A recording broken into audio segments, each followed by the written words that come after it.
Bonjour tout le monde, bienvenue sur le podcast After Fight. On se retrouve aujourd'hui pour une nouvelle vidéo. Je suis avec Gaetano Pirello El Tigre. Gaetano, comment ça va? Bien, et toi? Ouais, ça va super. Je te remercie d'avoir accepté l'invitation entre un entraînement. Pas de Euh, souci. Alors, tu es un combattant de MMA qui est actuellement à l'UFC. Est-ce que tu pourrais te présenter, s'il te plaît, pour les auditeurs qui ne te connaissent pas?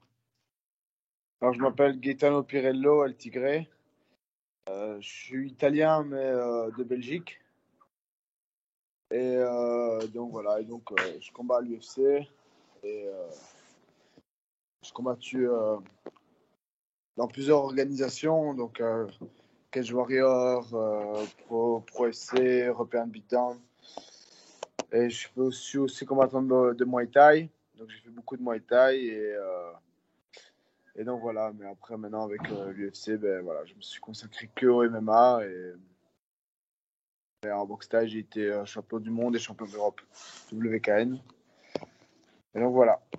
Pour en revenir au début de ton parcours, comment sont arrivés les sports de combat dans ta vie? Est-ce que tu as commencé par faire de la boxe ou tu as commencé par d'autres sports tels que le football ou le Non, basket? en fait quand j'étais enfant, ben, je faisais du à même pas 5 ans, je faisais du kung-fu. Et donc voilà, j'ai commencé avec ça et après j'ai fait du full contact kickboxing et en fait très vite à 14 ans, j'ai commencé le MMA. Et donc tu es combattant belge. Le MMA s'est légalisé depuis un moment en Belgique. Est-ce que tu n'as pas eu trop de difficultés justement à pouvoir combattre là-bas? Non, en fait, en Belgique, justement, par rapport à la France, ben nous, moi, j'ai fait déjà mon premier combat MMA à 17 ans. Donc, en cage à 17 ans, en MMA. Et j'ai fait 3 combats à 17 ans. Donc voilà, j'ai déjà su commencer. C'est comme ça que j'ai commencé jeune et qu'à 18 ans, je suis passé pro. Parce que j'avais déjà 13 combats amateurs en MMA. Donc Et, pour le début, on va dire, c'était assez facile. Bah, après, c'était facile pour l'époque. Mais après, c'était quand même compliqué parce qu'à l'époque, on n'avait pas beaucoup de combats. Euh, Comment dire, c'était difficile d'avoir des combats. Et surtout, alors là, c'était en fait en amateur, ça a été facile. Mais après, en professionnel, c'était très compliqué de trouver des combats. C'est pour ça qu'on était obligé d'accepter tout et n'importe quoi. Donc, c'était vraiment compliqué. On n'avait pas. On devait prendre ce qu'on avait et c'est tout, quoi. On n'avait pas le choix. On n'avait pas, voilà, on n'avait pas. Il y avait, moi je me rappelle, si j'avais pas accepté les combats en Russie, ben j'aurais pas combattu pendant 2 ans. C'est ça en fait le problème. Donc on devait accepter tout et n'importe quoi. Et je pense que ça aurait changé. Allez, on parle de ça il y a 12 ans, donc ouais, 10 ans, 10 12 ans en arrière. Ben, si on faisait ça maintenant, je pense que ce serait vraiment différent. Maintenant, on peut se permettre de choisir un peu, de refuser des combats. Mais à l'époque, au pied levé, n'importe quel poids, on devait tout prendre parce que ben, il n'y avait pas. Donc c'était ça ou rien. Donc on était obligé. Si on voulait combattre, ben, c'était ça. Et on se disait, ah, peut-être après ce combat-là, je vais accéder, j'aurai plus de propositions, j'aurai ça, j'aurai ça. Mais en fait, c'était faux. On faisait erreur là-dessus, hein. On faisait erreur. Pourquoi? Parce que accepter les combats au pied levé, tu te retrouves avec 30% de chance de gagner, c'est peu. Un combat à 30% de chance de gagner, au jour d'aujourd'hui, on ne l'accepte plus. On l'accepte pas, oui, à l'UFC, mais on n'accepte pas un combat à 30-70 comme ça, hein. Maintenant, on ne le ferait plus. Et encore, je dis 30 quand tout va bien. Mais j'ai accepté les combats à 20-80, hein. Donc, c'est ça un peu le problème. C'est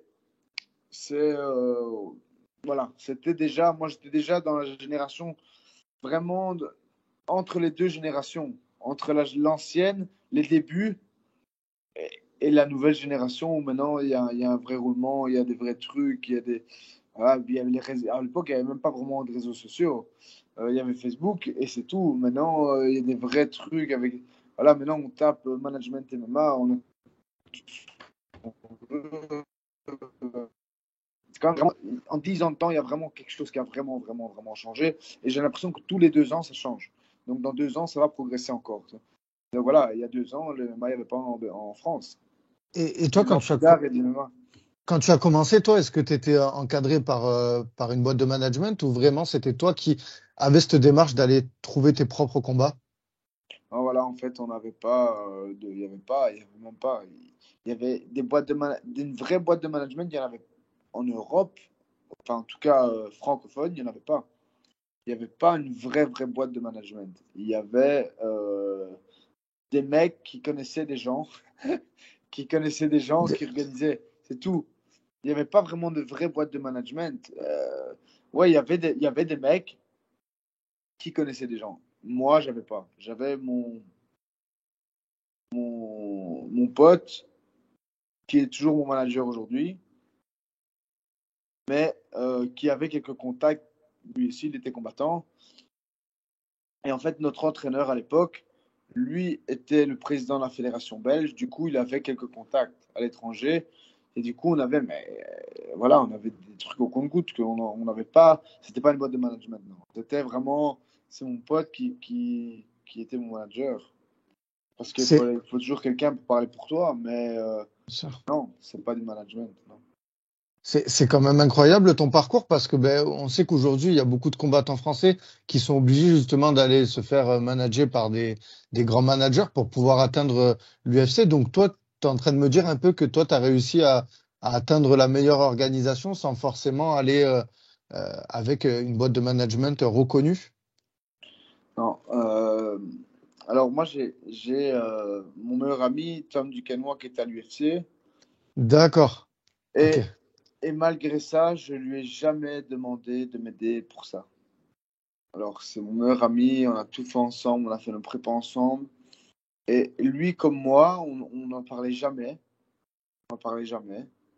Mais c'est déjà arrivé des mini discussions où on disait euh, tu verras, tu vas y arriver, même seul tu vas y arriver. Et et voilà. Et donc, j'avais pas envie Je me disais aussi la même chose. Je voulais pas être amené là par lui ou alors par Tarek. Tarek, c'est mon ami, c'était le seul Belge à l'UFC. Je pouvais aussi demander à Tarek quoi de m'aider. Tarek, il m'a aidé beaucoup, m'a beaucoup aidé, ça oui. Il m'a aidé à prendre des décisions, etc. Mais jamais Tarek m'a aidé à dire voilà, je te présente tel manager, il va t'apporter lui. Non. Je suis arrivé à l'UFC avec mon manager de toujours, qui était le même mec quand j'étais gamin, je m'entraînais en MMA et que j'avais 16 ans, il me disait quand tu grandis, il faut que tu viennes avec nous t'entraîner, tu verras, nous on boxe à l'étranger, on fait ça, on fait ça, on fait ça. Et, euh, et c'est ce même mec qui, quand j'avais 16 ans, me disait déjà de venir, de changer ma méthode d'entraînement, de venir s'entraîner avec lui, qui m'a fait boxer la première fois en dehors de la Belgique, j'ai bêtement en Hollande, hein. Quand j'avais 18 ans, c'est ce même mec qui m'a amené à l'UFC. Donc, voilà, c'est un travail de long terme, mais c'est vraiment, c'est pas par rapport à un management que j'y suis arrivé, non. C'est par rapport vraiment à. Après, voilà, je suis arrivé à l'UFC avec 20 combats déjà. C'est énorme. Il y a des mecs, voilà, des mecs comme Cyril Gann. Ils sont rentrés à l'UFC avec 3 combats. Mhm. C'est purement du management. Bien Voilà. sûr. Ça, c'est du management. C'est ça qui l'a poussé où il est maintenant. Maintenant, le mec, il avait le niveau, mais avec 3 combats, on ne sait pas prouver le niveau de quelqu'un. Ils ont réussi à avoir le potentiel en 3 combats, mais voilà, ça, c'est du management, par exemple. Ça, sans contact, on n'arrive pas à 3 combats. Avec 3 combats, on n'arrive pas à l'UFC. Ça, c'est pas possible. Mais donc, voilà, il y a plusieurs moyens d'y accéder. Et voilà, je pense qu'on a chacun notre route, hein, voilà. Moi, j'ai pas eu la chance d'avoir un grand contact à ce niveau-là, mais voilà, avec mon propre manager, ben, est arrivé. Après, voilà, peut-être aussi, j'avais la ceinture de l'European Beatdown. Voilà, on est quand même 3 champions de l'European Beatdown à être atterrés à l'UFC. Fares Ziam, Johnny Walker et moi. Donc, et puis, voilà, peut-être ça joue aussi. Voilà, il y a tout un truc du parcours qui fait que, voilà, moi, en étant vraiment à l'UFC, j'ai vraiment compris, même avec les interviews que j'ai fait là-bas, etc., que c'est pas un hasard. On n'arrive pas à l'UFC par hasard. L'UFC savent, ils connaissent tous les combattants. Ils les connaissent tous. Les gens pensent, mais l'UFC, ils payent des mecs pour regarder. Donc, il y a des gars, toute leur journée, ils checkent des combattants. Donc, l'UFC, c'est pas qu'un mec, il va arriver à l'UFC, et l'UFC savait déjà t'es qui. Ils savent très bien, ils connaissent, bon, bien sûr, le dernier de la liste, non, ils ne le connaissent pas, mais je veux dire, dans les 25 premiers, plutôt dans les 15 premiers combattants de l'Europe, de Russie, etc., mais ils les connaissent. Ou alors un combattant qui a fait du buzz parce qu'il a fait quelque chose, il est connu. L'UFC le connaît.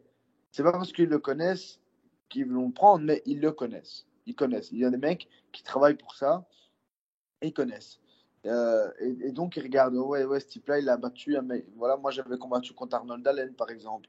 Ouais, c'est Euh, ce que j'ai pu voir. j'ai combattu plusieurs gars de l'UFC, euh, des gars qui étaient haut classés, donc ils savent, voilà, ça c'est du haut niveau. C'est un mec qui a touché le haut niveau. Il a combattu au Cage Warrior, il a fait ça, il a combattu à lui, il a combattu.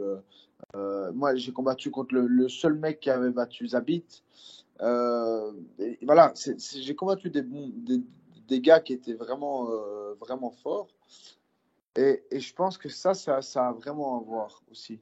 Puis il y a le palmarès parallèle. Donc, le fait que je fais de la boxe taille aussi, peut-être ça a joué aussi. Puis j'avais le pourcentage de KO aussi. Bah ouais, 10 J'avais, combats. J'ai vu, tu as voilà. terminé 10 combats. Tu as fini tes 10 combats au premier round. Donc, c'était une stat folle. Donc, Et c'est j'imagine que ça ça a dû. aussi. Donc, c'est un petit mélange. C'est vraiment un mélange de tout ça qui fait que. Mais il faut savoir vraiment ça, que l'UFC, c'est tout. Ils savent tout. Et quand c'est vraiment en étant là-bas, que quand on m'a posé des interviews là-bas, je me dis heureusement que j'ai le parcours que j'ai et que j'ai fait ce que j'ai fait parce que, par exemple, on me dit mais dans quelle salle tu t'es entraîné? Chez qui t'as... J'ai dit, ah non, non, moi je suis parti 5 fois aux États-Unis. Voilà, je me suis entraîné chez Dan Anderson. J'avais même pas 20 ans. J'ai été là-bas. Je suis resté un mois aux États-Unis m'entraîner avec la Team Quest. Je me suis entraîné en Hollande ça fait 10 ans que je fais des allers-retours en Hollande et je suis resté un an là-bas. Voilà, j'ai fait tous ces, tous ces gros gyms, ouais, j'ai été en Irlande, je me suis entraîné beaucoup à Paris, puis mon meilleur pote c'était Tom, on a fait toute notre préparation ensemble. Donc j'ai touché tout le temps, j'étais tout le temps dans le haut niveau. Puis j'ai été à l'UFC avec lui, etc. Donc, mais tout ça, c'est très important. Il me dit même qui sont tes entraîneurs? J'ai dit, ah voilà, Osman Yigin, c'est mon entraîneur, 29 fois champion d'Europe, 200 combats, 16 fois champion du monde, etc. Donc, c'était vraiment, vraiment, vraiment important, je pense, d'être bien. On n'arrive pas là par hasard. Parce que c'est là, non, moi, j'ai jamais été nulle part. Moi, je suis resté dans mon gym. J'ai mon entraîneur, c'est mon pote, et tout ça. Ben, et ça, c'est sûr, certains, ça les intéresse pas.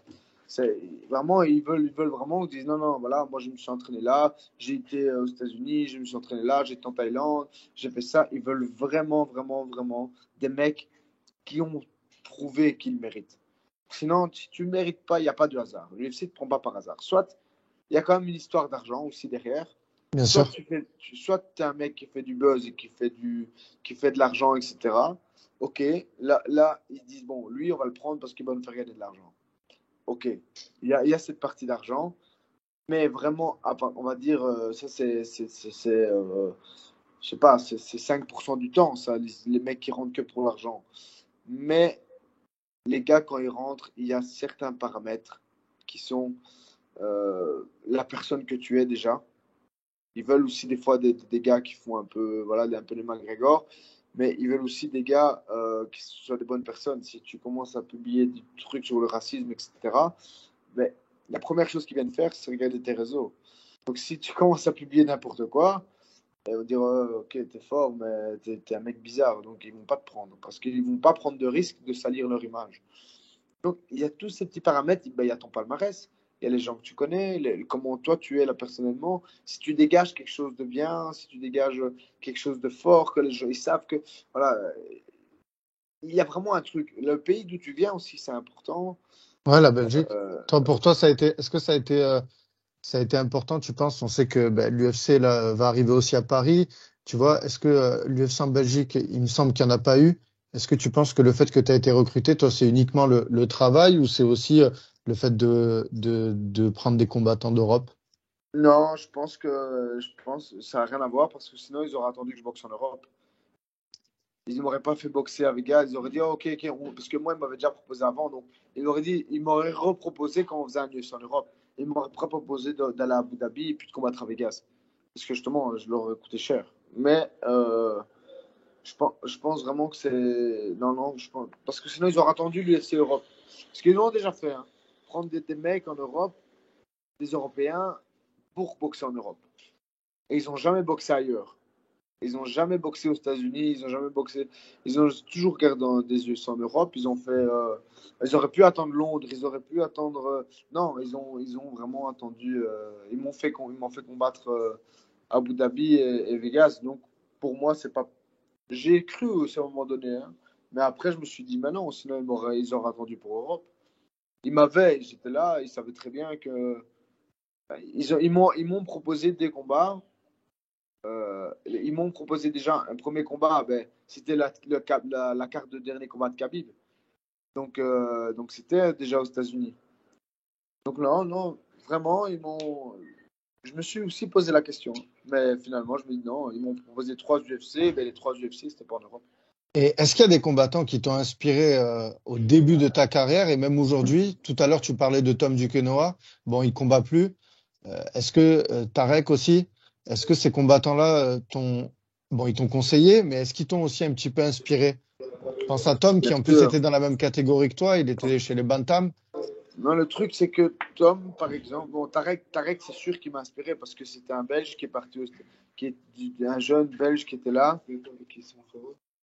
Un jeune Belge qui est parti aux États-Unis, tout plaqué ici, partir là-bas, et puis le mec, puis en aiguille, on est arrivé là. Il connaissait rien en lutte, il était bof au sol, etc. Et il est arrivé là-bas et il est arrivé où il est arrivé. Donc Bien le mec, sûr. il a tout fait tout seul, quoi. Et lui, il m'a vraiment inspiré dans ce côté-là, dans ce côté, je plaque tout, je me casse, je tente, voilà, il aurait pu réussir ici, puisqu'il était déjà avec sa femme, mais ils étaient déjà ici ensemble, donc ils ont dû être longtemps séparés, puis se retrouver, c'était cool. Alors, franchement, son histoire, elle m'a inspiré, c'est sûr et certain.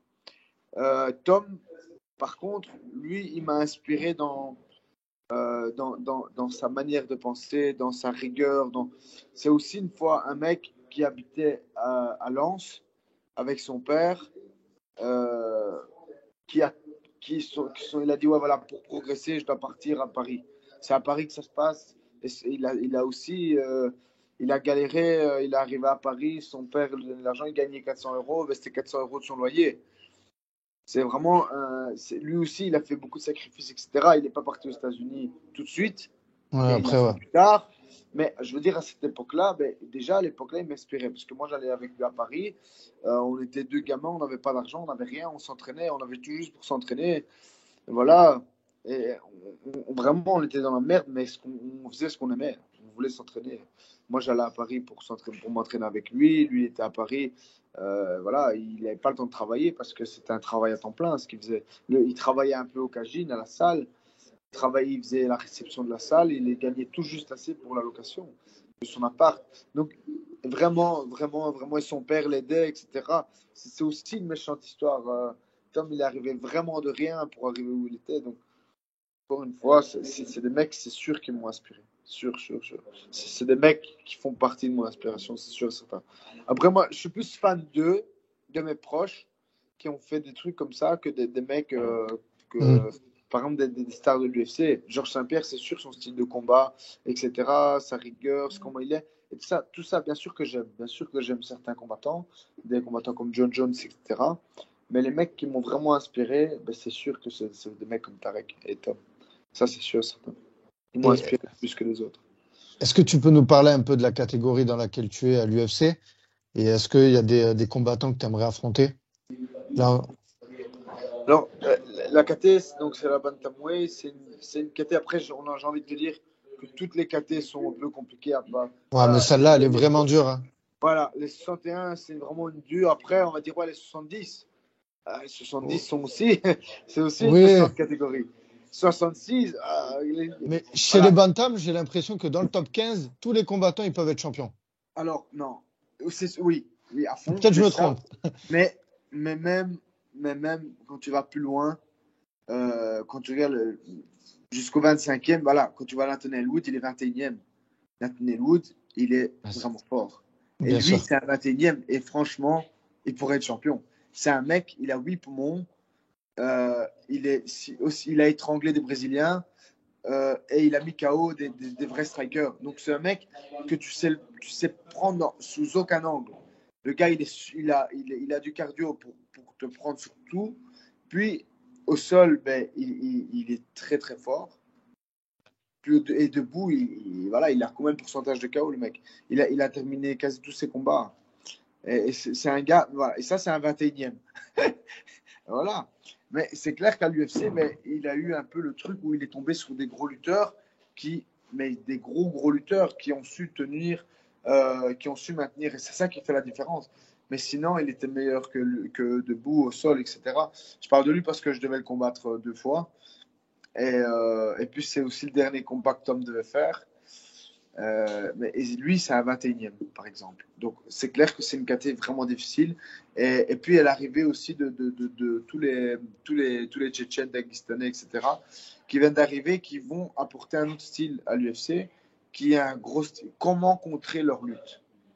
Comment contrer leur lutte? Et maintenant, eux apprennent aussi à boxer. Donc, ça devient un peu compliqué. Donc, c'est sûr que la catégorie, en fait, elle est vraiment compliquée. La société est vraiment compliquée parce que c'est une catégorie où euh, il faut absolument être bon dans toutes les dimensions, mais pas juste bon.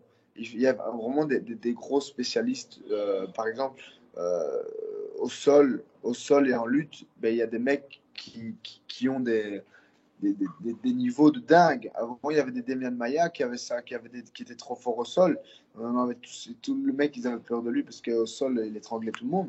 Mais maintenant, on se retrouve, voilà, comme des Charles Oliveira qui sont au sol. Ben, le gars, il va étrangler tout le monde. Et puis debout, il est vraiment trop fort. Maintenant on en revient où il y a pas des mecs qui sont un peu forts en lutte, un peu forts debout, et puis qui sont des Bien sûr. ceintures noires super forts. Non, maintenant, on a des mecs qui sont genre Complet. trop forts au sol.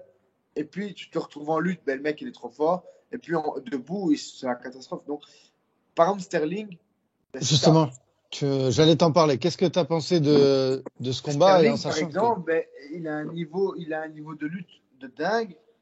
Après, au sol, ben, quand on voit comment il a tenu Petrian et comment il étrangle les gens, son étranglement arrière, il est vraiment, il est dur. Et debout, va boxer avec Sterling. Donc, c'est des mecs qui maintenant, ils ont un niveau en boxe anglaise, ils ont un niveau pro d'anglaise, ils ont un niveau pro de boxe thaï, ils ont un niveau universitaire en lutte, et au sol, c'est les ceintures noires. Donc, maintenant, on en arrive aux gars de MMA euh, qui ont un niveau master en tout. Donc là, on en arrive, ça y est, là, 15 ans, 20, 25, enfin 30 ans après le début du MMA, on en arrive à ce que les mecs soient forts, que ce soit des pros en anglaise, des pros en boxe thaï, des lutteurs universitaires et des ceintures noires au sol. On en arrive là. Il y a encore 5 ans, ben, c'était des niveaux violettes au sol.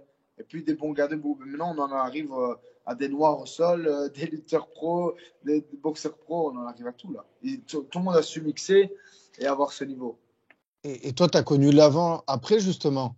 Ouais. Toi qui viens du pied-point en plus, est-ce qu'aujourd'hui, dans tes entraînements, est-ce que vraiment à chaque cours, tu mixes tout? Ou vraiment, Ouais. c'est, tu te focuses le lundi, tu fais ton Non, non, grappling? on mixe tout. Voilà, maintenant, c'est fini.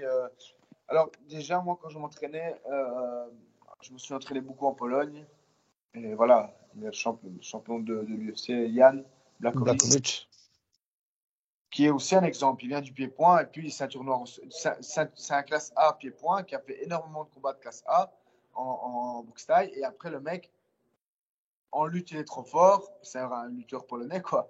Et au sol, c'est une ceinture noire. Voilà, on en arrive à ces niveaux-là. Bon, c'est aussi un mec de 37 ans, mais avec beaucoup d'expérience. Il a un vrai passé. Mais c'est aussi les poids lourds, c'est encore une fois une autre catégorie, une autre Bien discussion, sûr. etc. On ne peut pas se calquer vraiment sur les lourds. Les lourds et les femmes, c'est différent. Mais ce que je veux dire par là, c'est que qui est dans son école, qui est une très bonne école, comment eux s'entraînent, c'est du MMA tous les jours. Il n'y a pas de pied-point. Oui, il y a 1 heure de pied-point le lundi soir. Mais sinon, c'est tout le temps du MMA, le lundi matin, le mardi matin. Mais axé, le lundi, c'est axé sol.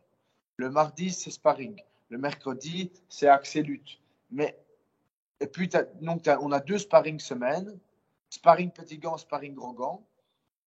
Et des entraînements, mais c'est tout le temps du MMA. Donc, à chaque entraînement, ok, c'est axé plus lutte. C'est axé plus boxe, axé, mais c'est du MMA tout le temps.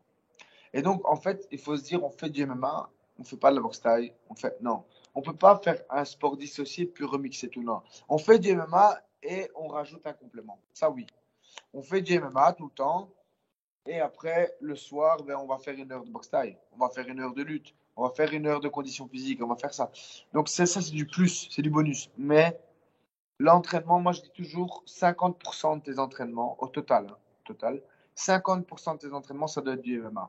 Parce que tu fais du MMA, tu ne peux pas faire plus. C'est le minimum. Donc, ça veut dire que tu ne peux pas faire plus d'autres choses que ton sport. Parce qu'à un moment donné, il ne faut pas se disperser. Je pense qu'il faut si tu t'entraînes 10 fois semaine, ben 5 fois, ça doit être du MMA. 2 fois de la compétition physique et après, il te reste 3 entraînements. Mais tu fais un boxe taille, des fois, tu mixes avec une fois boxe taille, une fois boxe anglaise, puis une fois lutte et une fois du sol. Mais tu ne peux pas faire 2 fois du sol, 2 fois de la boxe et 2 fois truc parce que alors là, tu as déjà 6 entraînements. Tu as déjà 6 entraînements, puis tu dois faire de la condition physique. C'est important la condition physique. Tu te retrouves à 8 entraînements et tu n'as pas encore fait de MMA. Donc, il faut faire vraiment, vraiment, vraiment attention à ça. À vraiment, à un moment donné, ne pas. Parce que ça, c'est ça le problème, c'est qu'on se disperse. Parce qu'on se dit, ah, bon, ah j'aime bien, ah, je fais de la lutte, ah, je trappe une lutte de dingue. Et puis, tu commences à aimer la lutte, et puis tu veux en faire 3 fois semaine. Mais si tu fais 3 fois semaine de lutte, tu ne fais pas assez de MMA. Et là, c'est un peu un problème. Tu peux le faire 2 semaines. Pendant 2 semaines, par exemple, Marbek Tessouma faisait ça. Il faisait 2 semaines que du sol, 2 semaines que de la boxe, 2 semaines que de la lutte, et il faisait des groupes comme ça, de trucs. Mais chacun sa manière de penser. Mais moi, je pense que quand même, 50% de tes entraînements, ça doit être du MMA. Ça doit être du MMA. Tu peux de temps en temps forcer un peu sur quelque chose, pas parce que tu as des lacunes, mais parce que tu en as envie. Et pour reprendre un peu le goût un peu à ce sport et pas à un moment donné rester et pas se forcer à aller à l'entraînement. D'ailleurs, pour le moment, j'ai vraiment envie de faire de la lutte, mais il faut aller à la lutte. Il faut, voilà, si tu sens que tu as envie, prends ton kiff. Il faut que tu prennes du plaisir quand même à t'entraîner et pas que ça devienne une corvée. Donc, si tu as envie de lutter, ben, va lutter. Et puis, ben, quand tu auras envie de boxer, va boxer. Mais ne jamais être conscient de ce qu'on fait. Être toujours conscient de ses entraînements, etc. Et ne pas se lancer dans un truc où après, à un moment donné, on ne se rend pas compte et puis on prend un graphique. Moi, j'ai déjà fait ça. Je parle de ça parce que voilà, c'est ma vie au quotidien. J'ai déjà fait un graphique et je me dis, quand même, en boxe, on boxe beaucoup. Et puis, je fais un graphique et je regarde les statistiques et je me dis, waouh, 70% de mes entraînements, c'est de la boxe. Et je dis, ah, il reste que 30%. Dans les 30, il y a 10% de lutte, 20% de sol, ça craint. Donc, à un moment donné, il faut pas se perdre. Il faut pas se perdre, il faut quand même garder un peu ses atouts parce que les mecs sont forts partout et ils ont de la condition physique, donc il faut être prêt physiquement. Il faut avoir un niveau de dingue au sol. Il faut être super fort en lutte. Pourquoi être fort en lutte? Pour pouvoir gérer le combat. Le gars, il m'a touché, je veux rester au sol. Au sol, il va m'étrangler, il faut que je reste debout. Il faut vraiment cet aspect. Et après, surtout, c'est ça qu'on oublie. Il y a de la boxe, il y a de la lutte, il y a du sol, mais il y a les liaisons et il y a la cage. Le travail contre la cage, j'ai envie de dire que pour nous, notre entraînement, mais dans le MMA, c'est 50% de notre entraînement. Donc 50% de l'entraînement de MMA, il est contre la cage. Parce que contre la cage, c'est un autre travail. Les poids lourds travaillent moins contre la cage. Mais nous, comme on saute dans tous les sens, on se retrouve beaucoup contre la cage parce que le mec, il veut te cadrer. Et quand il va te cadrer, la meilleure manière de cadrer quelqu'un, c'est de le cadrer contre la cage. Que ce soit en boxe, donc pas obligé de l'accrocher. Hein. Pas obligé d'accrocher le mec et de lutter contre la cage. Non, juste on le pousse contre la cage avec la boxe, on l'amène en fait. On l'amène contre la cage. Et quand il est coincé, là, on boxe. Mais, par exemple, ça, c'est une de mes qualités, boxer contre la cage. Cadrer quelqu'un contre la cage et le boxer, c'est un de mes trucs. Mais c'est tout un travail. C'est vraiment tout un travail. C'est pas, vraiment pas la même chose que de boxer en plein centre. Donc, il y a la boxe, etc. Mais l'aspect MMA, il en est là. Déjà, les petits gants, c'est tout à fait autre chose. Accrocher, les coudes, etc. C'est tout un travail, toute une panoplie. Et je pense qu'il faut quand même travailler ses atouts autant que ses trucs. Parce qu'on dit, moi, je suis moins fort au sol, je vais travailler le sol. Non, non. Il faut quand même aiguiser vraiment les atouts et ne pas perdre pour pas. Je ne suis pas fort au sol, je vais perdre du sol. Mais après, le sol augmente. On commence à être un peu bon au sol, mais on perd le truc du pied-point. Alors, on est fort nulle part après. Donc, à un moment donné, OK, il faut travailler les faiblesses, mais il faut quand même garder les atouts bien haut pour être sûr de pouvoir être fort quelque part et de sortir un peu du truc et de dire voilà, si le mec il est debout avec moi, il va morfler. Donné où on a vraiment l'échappatoire, on est vraiment meilleur que les autres. Il faut ce truc. C'est vraiment. Gaetano, j'aimerais qu'on parle de ton arrivée à l'UFC. Tu as connu donc avant l'UFC justement des séries de victoires. Tu as aussi eu la ceinture. Là, tu es sur 2 défaites. Est-ce que pour le mindset, pour le mental, c'est pas trop dur? Comment t'es fait mentalement actuellement? Euh, C'est dur, c'est clair, c'est vraiment dur. Et je pense qu'il faut faire grande preuve de maturité en fait dans ces moments-là et ne pas être, comment dire, il y a 10 ans, je l'aurais vécu différemment. J'aurais vraiment vécu différemment. Mais maintenant, il y a une certaine maturité à avoir et de se dire, voilà, maintenant, il y a 2 choix. Le choix, il est soit, en fait, quand tu es en haut, en fait, quand tu es sur le plus haut de la scène, quand tu as une défaite, et quand tu as 2 défaites, c'est encore pire, mais au lieu de te mettre bien, ça te descend. Ça te descend, tu te dis, ah ouais, je suis arrivé à l'UFC. Mais en fait, quand tu te prends 2 défaites, ça veut dire que tu as plus de visibilité, etc. Mais quand tu perds, tu as plus de visibilité dans ta défaite. Donc les gens, ils vont pas retenir les 15 victoires que j'ai fait, ils vont retenir ces 2 défaites, à l'UFC. C'est ça en fait le problème. Donc ça va faire preuve de maturité de dire voilà, maintenant, j'ai un peu pas le choix. J'ai un peu pas le choix dans le sens où si je rajoute des problèmes à ça, mais je vais me retrouver un peu embêté. Donc, euh, donc voilà. Donc dans le mental, il faut avoir le mental de dire voilà, maintenant je dois tout donner, je vais tout donner, et j'ai pas le droit à l'erreur. Mais l'erreur existe encore. Donc ça veut dire que je peux retenter ma chance, mais je vais devoir me dire que si je repère, je vais devoir accepter ça. Que tout ce que j'ai fait, si je rajoute une défaite à ça, il va s'effacer et on va retenir que cette défaite. Donc, il y a un moment donné où c'est clair que mentalement, il faut vraiment, vraiment, vraiment, vraiment être dur. Parce que tout ce qu'on a fait, donc moi, j'ai une vie de sacrifice, mais là, je peux tout perdre. Donc, comment dire, une guillotine. C'est un peu une guillotine, vous dire, voilà, j'ai fait tout ça, j'y suis maintenant, soit je m'arrête là-dessus, et on va retenir ça, ou alors de se dire, voilà, maintenant je redonne tout, et on essaye de justement effacer ça, en revenant plus fort. Et ça, c'est quelque chose il faut un mental de dingue et avoir conscience de tout ça. Et ne pas, je dis, il faut une preuve de maturité dans le sens où faut pas être inconscient de se dire oh, je vais m'entraîner, je vais arriver, je vais le battre. Non, non. Parce que si tu perds, après, tu as tout perdu. Tu vois. Donc maintenant, il faut faire vraiment une preuve de maturité. C'est pour ça que je suis un peu écarté pour le moment. Parce que avant tout, il faut que je me soigne. J'ai beaucoup de blessures. Et si je remonte dans la cage, ben, je vais remonter à 100%. Je n'ai pas envie de remonter avec. Voilà, j'ai refait moi, le premier combat que j'ai fait à l'UFC.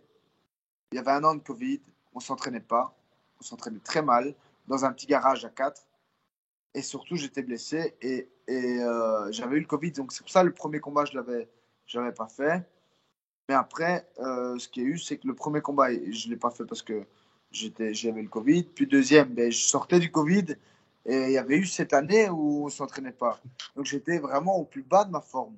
Mais même si après, je suis revenu après ça, et en fait, j'étais grave blessé au bras. J'ai de nouveau cette blessure où on ne sait pas c'est quoi, mais en tout cas, mon bras, il est totalement endormi. C'est de l'inflammation, hein, c'est rien de très très grave, mais en même temps, ça m'empêche de m'entraîner. Donc, recombattre là-dessus. Moi, le combat, en fait, quand j'avais été appelé à l'UFC, je me dis, ouais, il faut que je m'entraîne à fond. Je m'entraîne à fond, je me blesse le bras.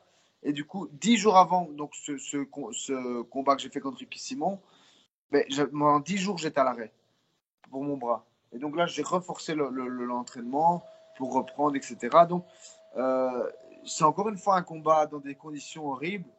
Et après, ben, le deuxième combat, j'étais en condition physique. J'étais en bonne condition physique. J'avais le cardio, j'avais la lutte, j'avais la boxe, j'avais tout. Mais j'avais des blessures un peu non traitées. Et, euh, et j'avais aussi des séquelles, des cuttings, etc. Donc ça veut dire que j'étais bien entraîné, mais j'avais des séquelles de mon corps. Mon corps était usé parce que les préparations m'ont blessé et les cuttings. Donc en fait, j'avais un peu des problèmes de reins et un peu des trucs, donc qui fait que ça empêche. Donc j'étais bon, j'étais apte à faire le combat, mais en même temps, j'avais ces trucs qui se traînent. Maintenant que je peux un peu retenir ça, mais je vais m'occuper de tous ces problèmes et pour revenir à 100%. Et pas des trucs un peu, on va dire, rafistolés avec des rustines et on repart. Non, non. J'ai envie de vraiment réparer tout ça et après en arriver et faire un peu ce qu'il y a à faire. C'est vraiment mon but maintenant. Mon but, c'est de revenir à 100%. Et c'est pour ça que il faut faire une preuve de maturité, revenir en arrière pour faire un gros bond en avant. Et, Donc, c'est ça et, en fait. et là, on pourrait espérer te revoir à quand? Quelle est ton actualité actuellement? Mais justement, j'en ai pas. Tant que je vais pas mieux, tant que je vais pas mieux, je sais pas quand j'irai mieux. Tant que je vais Ok. pas mieux, je compte pas je pas revenir dans une cage. Ça veut dire que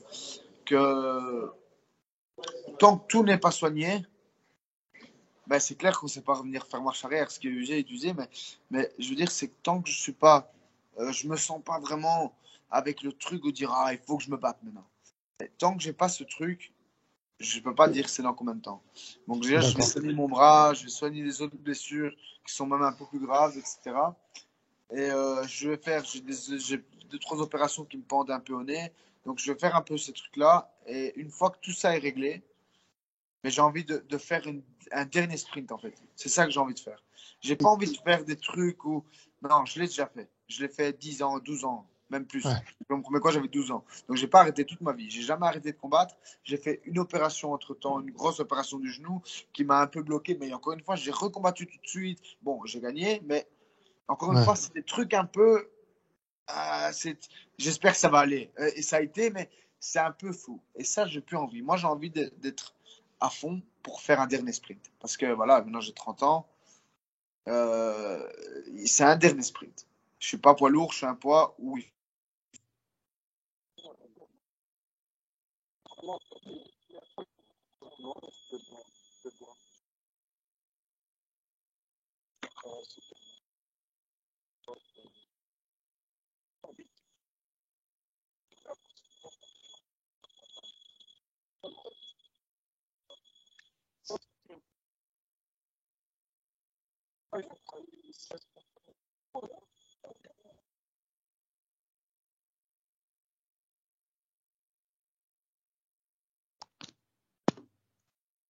Ouais. Gaetano? Petit problème, je t'entends plus. Je t'entends plus. Ah, je crois qu'on a eu un petit souci. Je t'ai perdu, je crois, en audio. Ouais, ça Je remarche. t'entends, Ouais, tu sais quoi? ouais, Les autres, ils ont c'est allumé bon. le baf et mon truc est passé dedans. Tu m'entends? D'accord. Non, non, mais en tout cas, j'avais entendu la fin de ce que tu disais que justement, tu voulais vraiment soigner tes blessures et arriver, revenir faire le dernier sprint au top. En tout cas, c'est ce que je te souhaite. De toute façon, la santé, c'est le plus important. Et comme tu as dit, à ce niveau-là, il faut mettre toutes les chances de son côté pour pouvoir performer le jour J. Et puis, de toute façon, si les contrats, c'est des contrats de 4 combats, c'est ça. Donc, il te reste encore 2 combats. Donc, il y a de quoi faire, quoi. Une fois que tu seras rétabli. Sûr. Là, moi, en fait, j'ai vraiment pas envie de penser au combat. J'ai vraiment envie de penser d'être à 100%.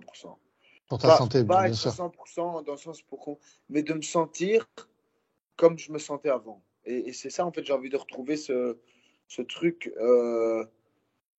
C'est pas de la hargne. La hargne est toujours là, mais cette, euh, cette forme, en fait. Cette forme d'être au top tout le temps. De refaire un peu tout ce truc. Tu arrives à l'entraînement et tu es au-dessus. T'es au-dessus. Ouais, t'as À un la moment donné grinta, où à l'entraînement, tu es au-dessus. Tu comme sens que disent tu es les au-dessus. Italiens. L'entraînement, tu le fais et tu le fais, tu peux aller courir après l'entraînement. Pourtant, l'entraînement, c'est un entraînement de dingue. Mais tu es bien. Tu as une forme physique qui sort du truc, tu vois. Tu es bien dans ta tête, tu es bien dans ton corps et tout. Des fois, tu es là, tu as l'entraînement, tu as mal, t'es pas bien, tu sens, tu dis, ah, je suis pas en forme aujourd'hui, etc. Puis tu reviens à l'entraînement d'après, ah, je suis pas en forme encore aujourd'hui, etc. Et puis c'est ce truc, mais j'ai plus vraiment envie de le ressentir. Moi, j'ai envie de ressentir la forme que j'avais, où j'arrivais, je savais donner à tous les entraînements. Maintenant, c'est sûr qu'il y a l'âge qui arrive, mais de euh, quand même être plus au top que d'être en bas. Donc c'est ça un peu j'ai envie de retrouver. Une fois que je vais retrouver ça, j'ai envie de retrouver le combat. C'est ça, en fait, c'est vraiment ce truc. J'ai l'impression que le combat, il se reflète à l'aura que tu as à l'entraînement. Quand tu sens que tu as des pics comme ça de forme, euh, tu sens que si tu fais un combat, il n'y a rien à faire, il n'y a rien qui peut t'arriver. Tu as l'impression qu'il n'y a rien qui peut t'arriver. Et je te jure, c'est la vérité. Quand tu es dans ce truc-là, ben, il n'y a rien qui peut t'arriver. Tu peux battre des mecs, tu te dis jamais je l'aurais battu il y a 5 ans, jamais je le battrai dans un an, mais aujourd'hui je l'ai battu. Tu vois, c'est trop bizarre, mais il y a des mecs comme ça où tu te dis, oui, heureusement que je l'ai battu maintenant parce que c'était maintenant ou jamais. C'est comme ça. Et c'est des trucs où tu vas le ressentir. Et j'ai envie de ressentir ça, en fait. De ressentir ce pic de forme où tu sens que, voilà, on dit rien peut arriver. Voilà, on sait très bien un combat, c'est un combat. Ça se joue à 1 millimètre. Mais bizarrement, quand tu as ce truc, et on sent les combattants, quand ils ont une chute, ben, ils ont tout, ils dégringolent tout. Là, on regarde, tu as plein d'histoires comme ça. Tu as José Aldo, une fois qu'il a eu la chute avec McGregor, boum, tu La vois, descente complète, ouais. il s'est enfoncé et puis voilà, maintenant il remonte. Tu vois, il est sur un nouveau pic. Et là, il a la course à la ceinture. Là. Donc, et je veux ça en fait. Je veux voilà, ok, j'ai dégringolé, maintenant je veux ce boum. Et une fois que je vais ressentir ce pic, j'ai l'expérience, j'ai plus de 60 combats. Je sais comment ça me fonctionne. Je connais ce, Ouais, ce, ce le grade. yo-yo. Voilà. Je connais le yo-yo. Moi, je veux le yo-yo en haut. Je veux plus faire des combats en bas. Ça m'intéresse pas. Faire des combats en bas, je veux plus en faire. Et, Une et fois je que suis j'ai retrouvé obligé, le truc, et je suis obligé de te poser la question, est-ce que pour ton combat de retour, euh, une fois que tes blessures seront soignées, est-ce qu'il y a un combattant que tu aimerais affronter dans la catégorie? Et est-ce que toi, déjà, depuis ton arrivée à l'UFC, il y a un combattant que tu sais que c'est ce combat que tu aimerais faire, tu vois? Je parle pas forcément pour l'argent, mais peut-être pour le défi, tu vois? ouais. Moi, il y avait le pote de Ricky Simon, Vince Morales. Ouais. Vince Morales, en fait, j'aime bien son style de combat. J'aime bien, en fait, lui, c'est un anglaise. Il boxe, c'est un boxeur d'anglaise avec de la lutte. J'aimais bien son style de combat, en fait. Et je me Le dis, waouh. Brésilien? Mais non, Vince Morales, Je le connais pas. le pote de Ricky Simon. Je connais pas. Il a quand même quelques combats. Mais s'il y a un mec que je voulais vraiment, vraiment, vraiment combattre, c'est Chris Moutinho, celui qui avait combattu contre Sean O'Malley. Ouais, ça a été une guerre, ouais. Ok, ouais. Ce guerrier, je le voulais. Je veux ce mec. Lui, c'est vraiment Yes. le mec. Oh, j'ai envie de me battre avec lui sans garde.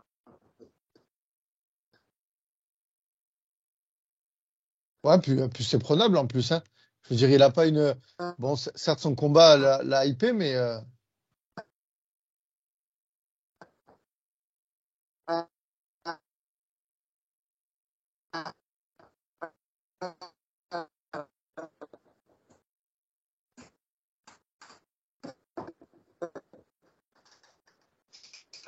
C'est moins Alors, pourquoi j'aime bien ce genre de combat? Parce que c'est moins calculé. Il y a des mecs avec qui il faut être précis. Ton pied ne doit pas être dans l'axe. Ton pied doit être à 10%. Nanana, il est gaucher. Il faut que ton pied soit obligé à l'extérieur. Parce que si tu laisses une seconde à l'extérieur, il va t'amener au sol. C'est trop calculé. Et avec ce mec, je sais très bien que ça ne va pas calculer. On va se taper sans réfléchir. ah ouais, c'est une guerre, il Et avance. Il fait qu'avancer. ouais, ouais. Et dans le sens, on va se taper sans réfléchir, bien sûr, pour dire ça, pour dire, voilà, il ne faut pas être, ah, est-ce que mon pied est bien mis, est-ce que mon pied, là, est-ce que je suis bien bas, est-ce que tchic, est-ce que tchac. Non, on peut y aller, quoi. On va y aller, on va se faire la guerre. Et c'est des combats un peu plus. Les gens, ils adorent ça. Et moi, Mais bien sûr. bizarrement, les gens, ils adorent voir ça et moi, j'adore le faire. Bah, c'est Parce qu'il y a parfait. des mecs avec qui merde, il est à 1 mètre de la cage, il faut que je recule un peu, il faut que tchic-tchac. Il faut trop calculer. Avant de frapper, il faut trop réfléchir. Et avec des mecs comme Moutinho, ben, il faut un peu plus. Lui, il faut par contre être l'inverse. Il faut pas trop réfléchir, il faut y aller. Et c'est ça que j'aime bien en fait. C'est avec un mec où lui, je pourrais encore me prouver. J'aurais envie de. Voilà, j'aime bien moi. J'adore ça, des combats comme ça là. J'adore. Yes, J'avais fait un combat comme ça contre Manolo Sana. Manolo Sana, on avait combattu à l'European Beatdown pour la ceinture. Et c'était un combat un peu comme ça où voilà, il faut y aller.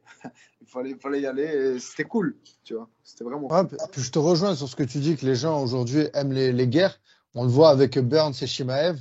Je sais pas si tu as eu l'occasion de regarder le combat, mais ça a Ah, été, bien sûr, bien sûr. ça a été une guerre et vraiment ça plaît des combats comme ça. Bon, après c'est sûr pour les combattants, c'est pas sur le long terme, c'est pas ce qui Non, est pas sur le long recommandé terme. quoi.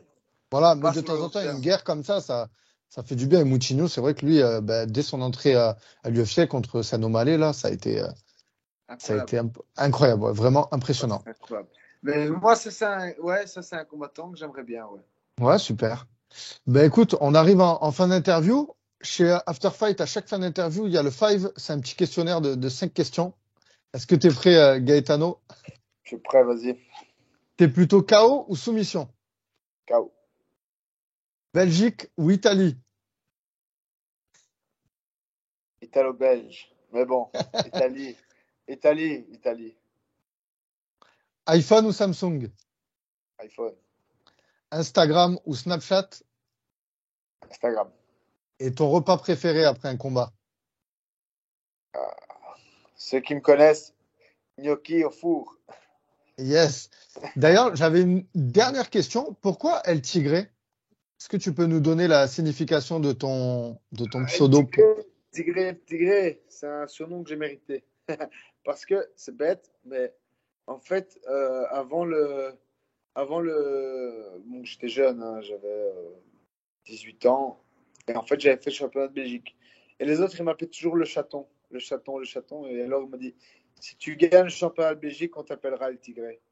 J'ai gagné le championnat de Belgique de MMA, et quand j'ai gagné, ils m'ont appelé le Tigré. Et du coup, ça a fait, tu vois, moi j'étais le plus jeune de la bande, tu vois. Les autres étaient toujours plus âgés et je m'entraînais déjà avec des mecs qui avaient 30 ans. Moi j'avais 18 ans.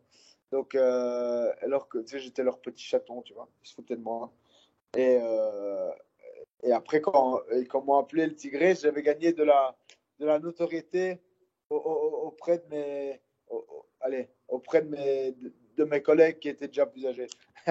Et donc, ça a commencé comme ça. Et après, finalement, ben voilà. Super Gaetano. En tout cas, je te remercie de m'avoir accordé du temps, d'avoir répondu à toutes mes questions, d'avoir donné aussi une analyse sur le MMA, ta vision du MMA. Et je peux te souhaiter ben, de la santé, une bonne récupération et et de très très bonnes performances pour ton retour dans l'octogone à l'UFC. Vraiment, tout le meilleur. Si tu as un Merci, mot, Kevin. je te laisse le mot de la fin. Si tu veux clôturer le podcast, c'est avec grand plaisir, Gaetano. Merci à tout le monde. Si vous avez écouté, si vous écoutez, ça me fait plaisir. Merci After Fight. Et voilà, ici, si vous avez besoin de conseils, etc., ben, je suis toujours là. N'hésitez pas à aller le suivre sur ses réseaux.